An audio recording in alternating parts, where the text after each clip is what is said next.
our burning question that we want to start out with. Go ahead. Is Gary's head on straight? That's the question for this. No. Okay. All right. I think. Yeah. Your head's on pretty straight. Okay. I think it's the hat that's crooked. Somebody's here. Rosemary. Hi, Rosemary. She's my friend in North Carolina. Carolina. Oh my God. Yeah. Hopefully neighbors. Charlotte. That would be nice. Charlotte, North Carolina. Yeah, it has the Charlotte Mason School type academy. Yeah, that she's going to be doing there. So, hi, Rosemary. Thank you for joining us. And Tara, our old neighbor from, I guess I won't be telling you who, but from Scuda across the street. Oh, yeah. Yeah. Thank you for joining us. And Rosemary says hello. And Kristen Baker joined. Thank you for coming on. We wanted to talk a little bit about connection and protecting the connection between your you and your spouse. A lot of the information that I have is from this book, Keep Your Love On. It shows backwards on Facebook Live. It does? Yeah. Keep Your Love On by Danny Silk. He is one of the pastors at Bethel Church in Redding, California. And Tess, she's from around here and has that ceramics shop. And Nita Colson. Neat. Okay, thank you all for joining us. I'm Penny Douglas, and I'm Gary Douglas. Yes, and we're married and have been for, here's your quiz. He's 27. 88, that would be yeah. 2018. No, that would be quite a long time. We haven't had it in a long time. 29 years. Our anniversary, we didn't get married until November, so. Yeah, we still. It'll be 30 years in November, so. Yeah. 29 years we've been married. We have 10 kids. Yes. Yes, we do. We sure do. That daily, yes. Yes. We eat a lot. Mm-hmm. Yeah. And our oldest is 27 and our youngest is 9. We have 6 girls and 4 boys. Put him on the spot, poor guy. Put him on the spot. Which one? You mean put the oldest on? Put him on. No, that's not okay. I'm in the background. I'm doing my own work. That's your project. I'm on my project. There's a wall here. It's a cubicle wall. It's right here. Yeah. Since the recording studio doesn't have the partitions required for multiple broadcasts, we have to pretend. Wall. You know, like for those of you that can remember the WQRP Cincinnati, WKRP Cincinnati. Yeah, you remember Les didn't have his office. Well, it's kind of the same situation that we have. We have an imaginary cubicle. Yeah.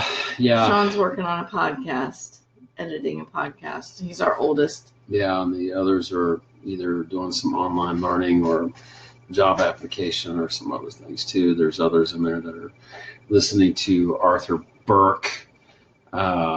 So that's, that's an awful lot that's going on. Yeah, there's always a lot going on here. Yeah, to say the least. Mm-hmm. We need to go. Yeah. Okay. So, we have felt like the Lord is calling us to talk about marriage. Les Nessman. Yeah, you remember, yeah. Les Nessman, yep, Yeah, I've learned not to push any turkeys out of helicopters either. Yeah, turkeys can't fly. Yeah. Who says you don't learn anything from TV? But as you were saying. That's my Marilee. She's on here, the one that was my first grader that wanted to change her name to Penny. She's first grader? Hi, Marilee. Oh, wow. Yes. Man. Wow. Thank you all for joining us tonight. I guess we should get to our content. Yes. Okay, so this book by Danny Silk called Keep Your Love On is a very good book for helping with relationships. Definitely. And it's backwards, but it's okay. It says keep your love on, like the light bulb turned on. You know, and it's got like a heart inside of it. Keep your love turned on. And it's a really good book for relationships and keeping relationships strong hold my hand again. Your hand's nice and warm. I have cold hands. So thank you. So we really feel called to talk to married couples and help them and support them in this journey that can be difficult at times and wonderful at other times, and sometimes both at the same time. So this time you're going to talk too and not make me do all the talking. No, go right? ahead. Okay. You're doing fine. I hope Elise comes on too. Gina's here, another one of my former first graders. Oh, she's talking to Marilee. And wow. Oh, thank you, Rosemary. She's sharing it on Facebook. Well, Yeah, I'm the one who Okay. can't read. Why are you making me do all the reading? because I'm nearsighted and I can't hardly see. Oh, okay. the screen All from right. here. I'll just do the And The bifocal my eyes one. are swollen I anyways. do the reverse bifocal. Texas has this issue where the cedars from the north, every time the north winds come, unlike the higher latitudes, when the jet stream passes through, you know it's clean air and everybody breathes better. But down here in the past the Mason-Dixon line, when that breeze comes in, it usually carries a lot of mean stuff with it. So the rest of us who have any allergies get beat to death. But so, And I even have allergies now. Yeah. And I didn't in Ohio yeah. But I do in Houston's hard. Texas. Yeah, and Houston's hard. Houston. Yeah. Yeah. Patrick, our son, our third oldest child, our second oldest son, was in Dallas for several months, and he He did have okay at trouble. that latitude. But in Houston, when he came back, he's here now, and he's had a lot of breathing trouble. Yeah. So I know Michelle, she says it's sweet having my students, my first graders who now have Yes. children of their own and Too weird for me. are just amazing That's just- mothers. And That's Marilee unreal. actually has triplets. Wow. And Gina has a sweet, and then another little older girl, and Gina has a sweet little girl, and it's so fun being friends with them on Facebook. I really, really love that about Facebook, and love being. Before Facebook, I kept thinking I would like to get in touch with my first graders again, but I had no idea how to do it because even when we lived in Ohio, we didn't live exactly in the same place where I taught. So Facebook brought us together. So keeping your love on, in the first section, it's about connection. Yes. And the main points that he brings out that I think are so important are that we are powerful people when we realize that when I realize I'm the only person that I can control. I can't control anybody else. I can't make anybody else do anything except me. I'm the only person I can control. When I realize that and live that way, I become a powerful person. Powerful people are not the ones who go around trying to control everybody and push them around and make them do things. It's the opposite of that. So when you are a powerful person, you can preserve and protect the connection that you have with your spouse, your husband, your wife, because you choose. As a powerful person, you choose to be angry, to have your feelings hurt, and let that feeling stay there, of the wounded feelings, and how could he say such a thing or do such a thing? Why doesn't he do this or that? Or you can choose to forgive and go on, and you can communicate, which is also important, and discuss, I need more help, or when you did that, it made me feel that I felt that way, or things like that. But then, after the discussion, it's over, you let it go, and two powerful people together who just talk, communicate, discuss, and then forgive and forget. Yes. And choose. That's the way to keep a relationship strong. We're still learning these things and putting these things into practice every day. But we're getting better at these things as time goes on, right? Yes. Yes. You Yes. can say more than yes. Can I say yes? Yes. Okay. Okay. Issues of communication. The four that I've always taught our sons and daughters, as I keep referring to them, issues of relationship. Tell them that the four fundamentals, which are principle as well as law, they involve, it's like four corners, like that of a building, and the four are just simply, it's a matter of trust. First and foremost, it's a matter of communication. Secondly, it's a matter of trust. Third, it's a matter of respect.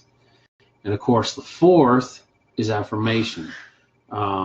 This can be about marriage. This can be, involved in courtship, of course, to marriage, involve, partners that you're in business with. Yeah, relationships, period. Mm-hmm. Those four corners have to be established. Otherwise, you don't have a relationship. And whatever you got isn't for real. Something's wrong, or what you had, something's amiss. Again, those four are a matter of communication. There has to be some sort of means of connection. And it can't be just talking. It has to be, you have to understand each other. Being as it is that we had discussed earlier, issues of being opposite. Opposites attract. Yeah, opposites attract. So guess what? Opposites mean that usually what one sees as far as perspective and Mm-hmm. It's hard to understand each other. We really have Yeah. to work at it. yeah, that's why. How did I say that? Opposites attract. I forget how I said that. It was kind of funny. Now I can't. That's how I am with telling jokes too. What was the punchline? Yeah, she recorded that. Yeah, I should have recorded that. Opposites attract. God puts opposites together, and then they don't understand a single word the other person says. Yes. Yeah. Yeah, it takes time to figure each other out. Rosemary's taking notes for us. Taking those. Thank you, The Rosemary. way it was with Jewish custom, one of the parables was one of the most excellent ones about the differences between relationship with God and just a religion. One of it mentioned that where the Lord sent out of the land, he sent out a servant to go tell some other people, that he was having a feast, and he invited them. And one that he invited was a man who just got married, and he said, "Well, I can't come to the feast because I just got married." And from our perspective of our culture, our Western spin on things, we'd be like, "Dang, man, unless it's his, unless they're just going off on their honeymoon. I mean, what, they couldn't like spare one night just to come over and, just to eat with them." But the way it was with the Jewish custom is that when they first got married, the husband and wife was only allowed to be between immediate families. They couldn't spend the night with friends. They could not go anywhere else. And the man really wasn't, if I remember correctly, it wasn't for 1 year to go to work anywhere. Right. Or, he could do projects there from home because most of them, they had their own businesses anyways. But he was not supposed to conduct any business at all, usual at all. He was supposed to spend his time with his wife. And by doing so, it was galvanizing the covenant, their marriage. Their spin on things are entirely different from ours. But it gives you a hint of what it was required for them to. That really meant, why that parable was, what was that parable Oh really my gosh, meant. yeah. Yeah. So again, the issues of communication, that's second, or really it's first. The second, of course, is trust. If you don't have that, You don't have that, you don't have anything. yeah, You can't trust that's each another other. building. That's another cornerstone. If you ain't got that, you haven't got anything. You got something that's, it's not for what it really is. The third, of course, is respect. In other words, you recognize the person, that they have some character, that they have something that you can put your trust in, and therefore the reflection of that is that you have respect for them. The fourth and final, of course, is affirmation, meaning that, you need to like them. There should be something of a kindred spirit, whether of friends, you know, and even to the most intimate of relationships, those in a covenant and a marriage, you know, that's, he knows, well, I mean, it's got to be there. Yeah. It's got to be there. So all four, it's a necessity. Mm-hmm. So, Yeah. Yes, that's very good. You did a good job. well, you had some more you want to. Yes. Okay, I gotta open the book. I gotta You gotta. look at my cheat sheet. Okay, so we choose, like, we make declarations of how we're going to, you know, what we are expecting God to do in our lives, in our family. One of the declarations is we choose to, now how do I put that? I say these wonderful things and I forget how I said them. We continue to choose each other.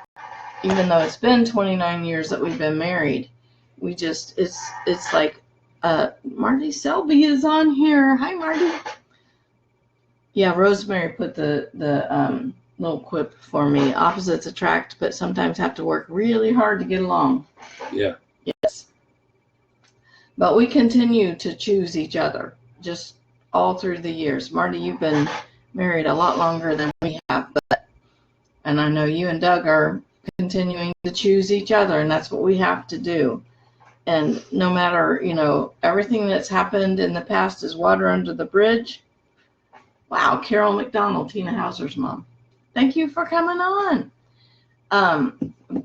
You know, there's a lot of forgiveness that has to happen. Yes. And there's a lot of letting go and not letting hurt feelings last, not letting thoughts go around and around in your head. Yeah, definitely. The things that are left unspoken have a tendency to cast shadows, and as it is with most things that are left undone, that builds mistrust, that causes things to collapse. And you know, it seems funny that, you know, what makes a wall is not one giant piece, but several little pieces. So things that cause any kind of a lack of peace or certain issues of challenge of the relationship should be addressed.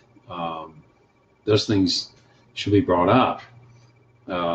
If they're not, well, you're leaving room for things to be questioned. And yeah, anything that you bring out into the light, you take the power of the darkness away from that. And the only reason why anybody would not discuss anything, you know, with you know, their husband or wife or their spouse, same reason why they won't say much of anything to